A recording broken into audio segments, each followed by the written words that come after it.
On s'attaque à quelque chose qu'on avait laissé de côté depuis un bon moment, pour pas dire un an, c'est finir l'isolation des combles. Tu tiens l'escabeau ou pas? Ouais. Tu veux que chez le prêt il soit remboursé? Toujours cet humour que je déteste à prêcher le malheur là. On avait isolé le plafond avec une laine de verre de 240 craftée et par-dessus on avait déroulé des rouleaux de 160 qu'on avait décraftés et il nous restait du coup tous les côtés à faire. Parce que 2 rouleaux l'un à côté de l'autre c'était beaucoup moins large que tout le plafond donc il restait tous les côtés à isoler avec des petits morceaux pour passer entre chaque bois. Coucou mes chatons, on se retrouve dans une nouvelle vidéo pour poser de la laine dans les combles. Ça vous dit qu'on le fasse ensemble? Allez, let's go! Ça va parce qu'il se tape la tâche la plus ingrate, mais il garde quand même le sourire. Et il faisait en plus une chaleur du diable, je vous laisse imaginer au-dessus de la laine de verre dans les combles, c'était un vrai four. De mon côté, vu la quantité qu'il restait à décrafter, je me suis mise dehors parce que j'étais en train de mettre un gros carnage en haut, sachant que le haut est quasiment terminé, j'ai refoutu de la laine partout. Et comme il en restait un paquet à faire, je me suis dit autant se mettre dehors, ça fera moins de bazar. Mine de rien, ça défile, mais à ton avis, est-ce qu'il en faudra encore? Pour les corps neufs. Ça, c'était le cri du désespoir. Coucou mes chatons! Comment ça va? J'espère aujourd'hui que vous allez bien. Parce que nous, on vit la vie de nos rêves. Bon, on avoue, on pensait pas qu'il restait autant de taf en haut. On pensait torcher ça en 2 heures. Pour les corps neufs. Ouais. Non. Mais t'as compté comment tout à l'heure? Bah, j'avais peut-être oublié un bout, hein. Bah t'as oublié 10? Bah ouais, bah écoute. Oh putain, je pensais qu'on avait fini. En plus, on a choisi le jour où il faisait le plus chaud. Je t'envoie les 60 ou pas? Mais 60, tu en fous plus, ça? Tu te fous de ma gueule? Bah, tu t'es pas gouré. Tu m'as dit 7 et 15. Ah ouais, si, bah si, t'en as peut-être encore 2 du coup. Du coup, c'est reparti, on recoupe un rouleau, on redécraft, on recoupe des morceaux, on refait des voyages, on refait de la poussière. Je vous laisse imaginer le bazar qu'on a fait, franchement, plus jamais on refera la laine comme ça à la fin du chantier parce qu'on ramène plein de poussière, alors que si on l'avait fait dès le début, ben, ça aurait été une bonne chose de faite. Enfin, maintenant, c'est terminé. Prochaine fois qu'on montera, ce sera pour la VMC et l'antenne de la télé. Allez, bisous les chatons! Quand t'arrives sur la fin, c'est là que tu te vois plus avancer, car il faut faire toutes les finitions et reprendre tout ce qui ne va pas dans les moindres détails. Ici, par exemple, bêtement en nettoyant l'étage, j'ai marché sur un des seuils de porte et je me suis rendu compte qu'il s'enfonçait. Heureusement que j'ai marché dessus au final, mais ça fait vite 2 heures de repasser sur quelque chose qui était fini normalement. Mais bon, y a pas, il faut le faire. Action! En fait, ça s'enfonçait car à chaque fois qu'on arrive au seuil, on garde de la marge pour pas être embêté pour mettre les vis, sauf que là, on avait vu un peu large et du coup, en plein milieu du seuil, c'était pas soutenu. Qu'est-ce qu'il y a? Ah, parce qu'il faudrait mettre une toute petite languette parce que là, t'as le truc en dessous, il va faire chez nous. On a donc dû bricoler à découper un petit morceau de parquet pour faire un appui. C'est un peu du bricolage, mais heureusement, c'est caché. Et sinon, on le recoupe si c'est que le recouper, chérie. Et comme chez nous, ça va jamais du premier coup, en voulant faire vite fait le petit morceau, ça a cassé et il était plus assez épais, donc il a fallu recommencer. Là-bas, c'est pas bon. Ça va ôter tout ton boulot. Ouais. Mais ça fait quand même plaisir de voir enfin le bout de tous ces travaux. Ça y est, la fin approche à grands pas. L'heure du ponçage des enduits du garage. C'est la rentrée, comme tous les ans, notre visibilité est en chute libre. Alors si tu passes par là, mets-nous un petit like ou un petit commentaire, ça nous fera super plaisir. Je fignole tous les coins et les arêtes à la cale de ponce, donc à la main. Et pour le reste, je fais le plus gros à la ponceuse girafe. Et comme pour les enduits, c'est à la fin aussi que je commence à la prendre bien en main. Entre la vitesse et le grain du papier, là j'ai trouvé le compromis idéal pour faire un truc nickel. Il était temps, vous me direz. Pour faire mes enduits, j'ai utilisé du plat-colle, donc c'est de la colle à carreaux de plâtre. Je trouve que ça fissure beaucoup moins facilement que de la colle classique. C'est peut-être un peu plus dur à poncer, mais ça se ponce quand même, surtout avec une girafe. Tous les murs sont faits, donc j'en ai assez fait. Je laisse la place à Antoine pour le plus simple à faire. On va pas se le cacher, le plafond. Non, je rigole, le plafond c'est le pire. L'avantage c'est que j'ai une excuse, parce que je suis trop petite. En plus, il y a pas de chape dans le garage, du coup je suis obligée de faire ça sur la pointe des pieds. Une fois que c'est fini de poncer, je me prépare une petite potion avec du coloron rouge. À la base, faut faire ça avec de l'enduit de finition, mais encore une fois, j'en avais plus. C'est le garage, donc il y aura pas de finition et les retouches, je les fais directement au plat-colle. Alors, tu valides?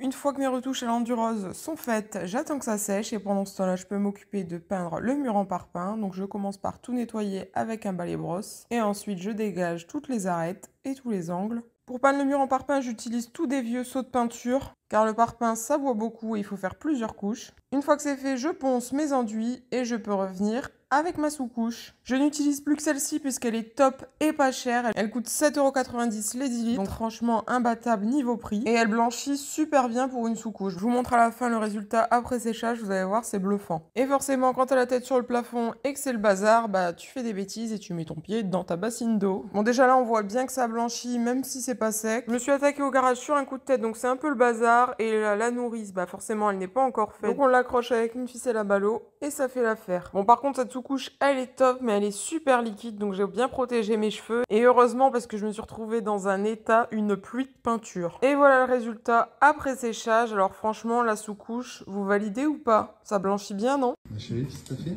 Je me suis trompée de seau. Pourquoi tu fais ça? C'était le seau là-bas.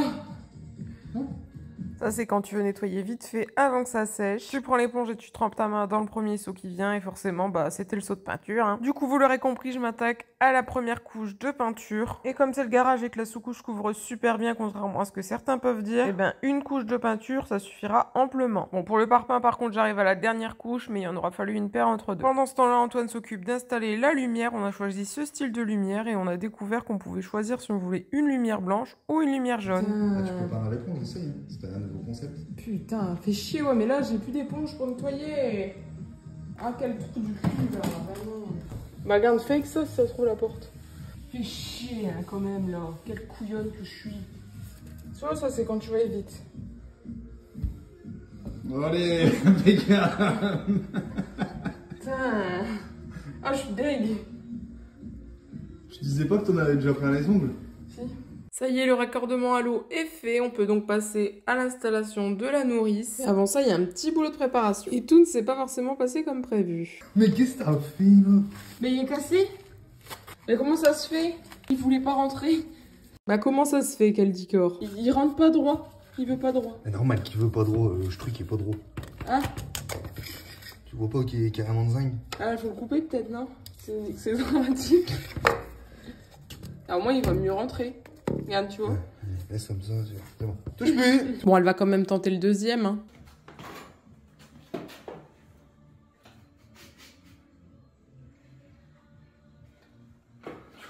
Ça veut pas rentrer comme papa normalement. Et qui c'est qui est en train de jubiler là derrière? Ah mais il est dur le bâtard. Ah. Ah. Attends, je vais taper dessus Non, avec tu tapes pas dessus, un non. bout de bois, avec un bout de bois. Tu peux venir 2 secondes? Qu'est-ce qu'il ferait sans moi? Une chose, je pense. Si ça pouvait ne pas attendre demain, c'est T'as cool. dit quoi?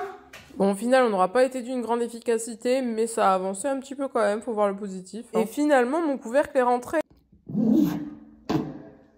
C'est bon? Ouais, ah ouais, ah, pff, ouais, si. Tu pues. Prochaine fois, souffle avec la soufflette, pas avec ta bouche. Alors celle-là, je m'y attendais pas du tout. Bon, vous l'aurez compris, on essaye de retrouver nos petits à la nourrice. Ça fait bizarre en fait cette expression là pour le coup. Donc nos petits c'est les PER. Donc Antoine colle ensemble 2 collecteurs pour l'eau froide.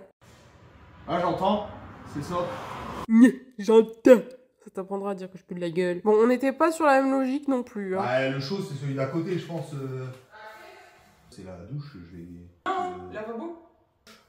Ouais, c'est douche, c'est celui l'autre, je crois. On va essayer peut-être. Ouais. T'as pas un peu de ménage à faire? Je vais y aller faire un ménage. Pas avoir un boy. Bon, ça va, on a tiré sur les tuyaux plutôt que de les couper. Et heureusement. C'est le chaud en dessous et le froid au-dessus. Hein. Du coup, on refait comme ça doit être fait. On met le chaud en bas et du coup, le double collecteur en haut pour le froid. Bon, en ce moment, je suis plus motivée à faire des conneries qu'à faire des travaux. Faut dire qu'il nous reste plus que des bricoles à faire. On s'était mis un coup de pied aux fesses pour terminer au plus vite. Mais au final, quand on a vu que le consuel passerait seulement 7 semaines après la demande, on a vite déchanté et ça nous a démotivés complètement. Baignoire. Non, c'est ce que je viens de faire ça. Ouais. C'est douche. Ouais, ah ouais, la baignoire, elle est là. Ouais. Ça c'est baignoire. Et ça, c'est, ouais, Douche. douche. Douche. Entre baignoire et douche, il a un peu de mal. Hein. On a fait la demande de consuel le 20 août et il ne passera seulement que la première semaine d'octobre. Sinon, on va le boulot. Je va pas plus vite, moi je te chercherai les rapports qu'il faut. Du coup, depuis le 22 août, on se dit qu'on a le time, hein, sachant que le délai d'intervention, normalement, c'est entre 5 et 15 jours ouvrés. Là, on est à plus de 30 jours. Il est peut-être pas assez. Merci, quoi.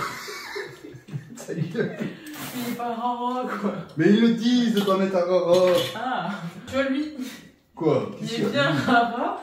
Ah non, c'est parce qu'il est pas comme ça. Baignoire. Douche. Merde, oh, hein. On va piquer un petit peu. Ouais, mais... Un coup en majuscule, un coup en minuscule, ça va pas ça. Ouais, bah c'est bon, on s'en fout. On attendait d'être sûr d'être prêt pour faire la demande, mais au final, on aurait dû la faire bien en avance, quitte à repousser le rendez-vous. Bon, il a 12 ans et demi femelle, là. Oh, bah non, il est bien, là. Elle est con, elle. C'est ça, t'as dit? Non, il est bien, là. Pour accorder le PER à la nourrice, on utilise des raccords à glissement qu'on a acheté sur internet car c'est beaucoup moins cher qu'en magasin. Par contre, on voudrait bien une astuce pour les démonter quand on se foire, car j'ai essayé de les chauffer et tout, mais rien à faire, ça reste coincé. Et du coup, c'est foutu. Il dit que c'est usage unique. Ah, c'est chaud! Ah bah attention. Du coup, on en a une paire qu'on a mis de côté, mais qu'on peut plus utiliser, donc on veut bien une astuce pour les démonter. Les bleus, tu les mets à l'eau froide et les rouges à l'eau chaude. ouais, c'est normal. On regarde le L'eau, elle style des passe pas. bleus, ils mettent inférieur à 350 degrés. Putain, par contre, de côté une couille, ça se vend par 6. Ah non, là par 100. Ah, mais les rouges, ils sont moins chers, tu vois. Le grand débat sur les joints rouges pour l'eau chaude et les joints bleus pour l'eau froide, avec les joints bleus qui sont vendus par 6. Ça doit coûter une blinde, j'ai jamais fait gaffe au prix. Mais de toute façon, il les faut et apparemment, c'est les mieux. Ah, attention, il y a un gros caillou. Genre gros caillou, gros caillou. Ah oui, gros. Non, ouais, très gros caillou. Le gros caillou en question, c'est plutôt un rocher même. La nourrice est finie, on passe au chauffe.